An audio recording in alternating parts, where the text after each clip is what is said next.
Hi, welcome to this yet another video about improving your memory.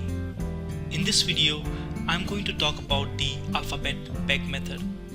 It is a fairly easy technique for developing a list of pegs which can be used for memorizing facts or a list of items.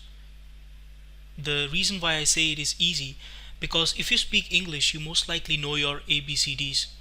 And so with a little effort, you can create a set of 26 pegs associated with the ABCD alphabets A to Z, which is already in your head.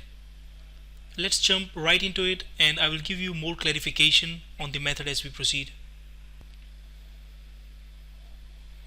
The first alphabet is A, and A for anteater. Focus for a second on the image of the anteater.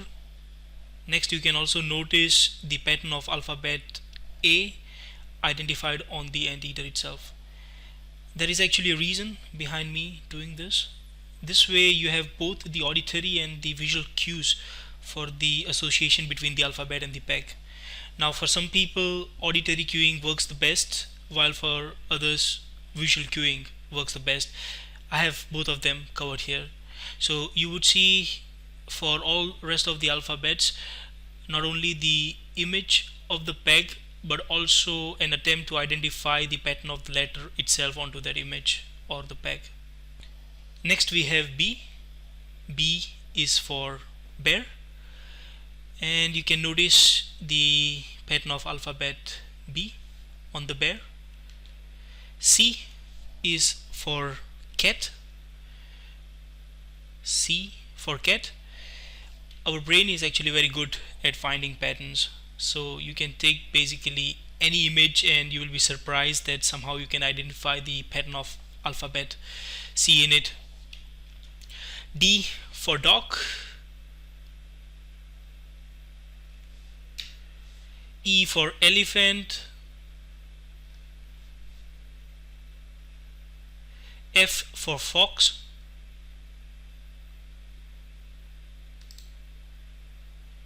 G for gorilla. H for horse.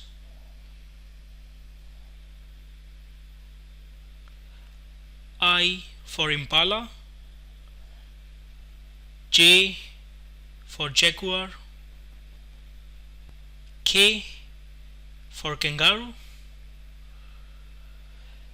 L for lion.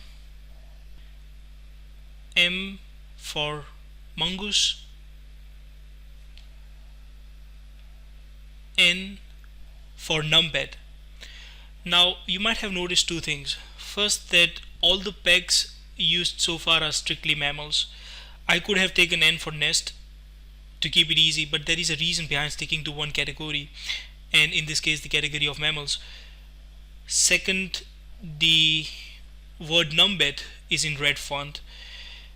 The reason is that this is not a very commonly known animal, so you might have to review it a couple of times before the image of numbed sets in your head. It was not so easy to find a mammal that fits with the alphabet N. So whenever there is a not so common mammal that I have used, you would see the font in red, so spend a bit more time to set that in your head. O is for ox. P is for porcupine. Q is for quail. Again, not a commonly known mammal. The quail is found in New Guinea and Tasmania.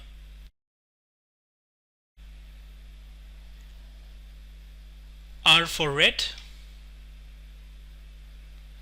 S for sloth. T for tiger. U for ukari. Again, not a commonly known mammal. It's a monkey found near Amazon basin, jungles around Amazon, and you can notice that it's a very peculiar monkey with a red face and a strange tail. So U for Ukari. V for Vicuna, a mammal found in South America, looks a bit like a small camel. W for wolf.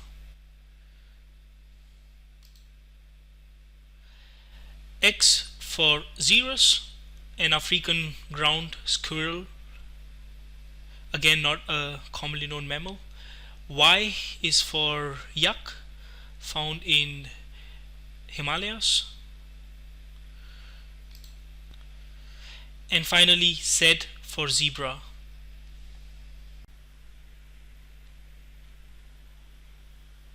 So now it is your turn. Let's see if you can recall the pegs. A for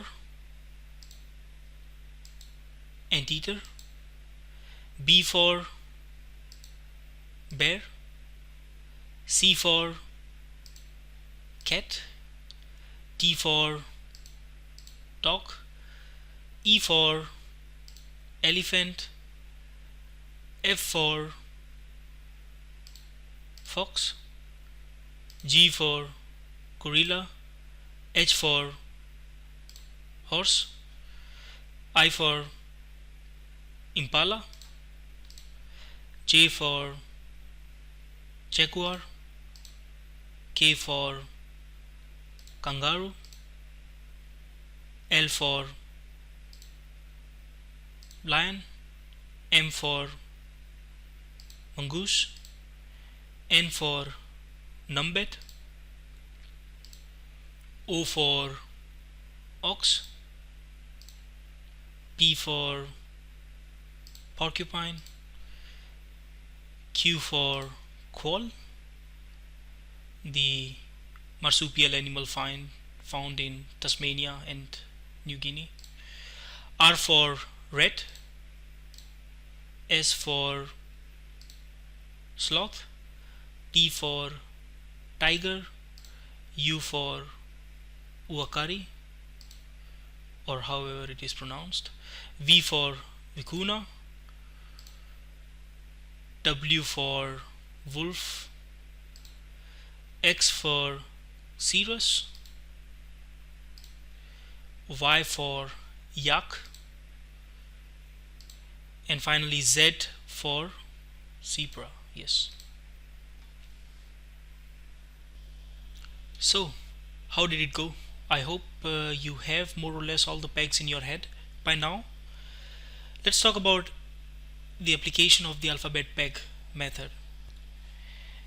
And here I will try to demonstrate the application of the alphabet peg method to first remember a list of the 3 longest rivers in the world, and then remembering an isolated fact such as your seat in a cinema.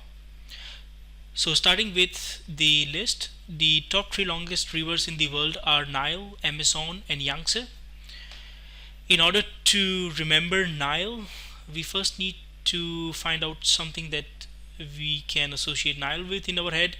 For me it is Egypt, and once I have this Egypt, I would associate it with anteater, A for anteater, and I can imagine a sphinx like statue that's made of anteater in the pyramids. So A is for anteater, that reminds me of the sphinx like statue, that reminds me of Egypt, and that should remind me of the river Nile. Next we have Amazon. In my head, Amazon is associated with Amazon.com, where I do shopping often. In order to remember it as on position 2, I need to associate it next to B for bear. And what is the connection between a bear and Amazon.com? It can be that I buy a teddy bear as a gift for a newborn. So that's the association for me now. Next, the third longest river is Yangtze in China. The association that's close to it in my head is yin yang, and I need to further associate it with cat, C for cat. So I can actually imagine a cat that is half black, half white, and it is called yin yang. So sea is associated with yin yang and therefore with Yangtze River. So let's say tomorrow if I need to recall the three longest rivers in the world, so then I would go through my list of pegs A, B and C. A is for anteater, and anteater is associated with the springs, with the pyramid, Egypt, and therefore Nile. B, bear. Bear is associated with teddy bear, that's ordered from Amazon.com, and that's associated with the river Amazon. And then C for cat, I imagine the half black, half white cat called yin yang, and that should remind me of Yangtze River in China. So that's about it for remembering a list. Certainly the list can go longer. For demonstration purpose I only selected 3 items. You can also use the alphabet peg method for remembering fact, an isolated fact. Let's say I go to cinema and my seats are G3 and G4. Just when I'm buying them, how to keep them in my mind, I can just quickly imagine G is for gorilla, and number 3 and number 4 using the number shape pegs. 3 is handcuff and 4 is sail. You can watch one of my earlier videos on number shape pegs. There you can see pegs for digits 1 to 10. So 3 is handcuff, 4 is sail, and then I can imagine I have to form an association between gorilla, handcuff and sail, and my association would be a handcuffed gorilla that has been just sailed out of Africa and is in the cinema watching the movie. Well, that's all for now. I hope you liked this video. If you have any suggestions or comments, feel free to post them in the comment section below. And for more similar videos, please subscribe to my channel, Ideas in Progress. Thank you very much and see you in next video.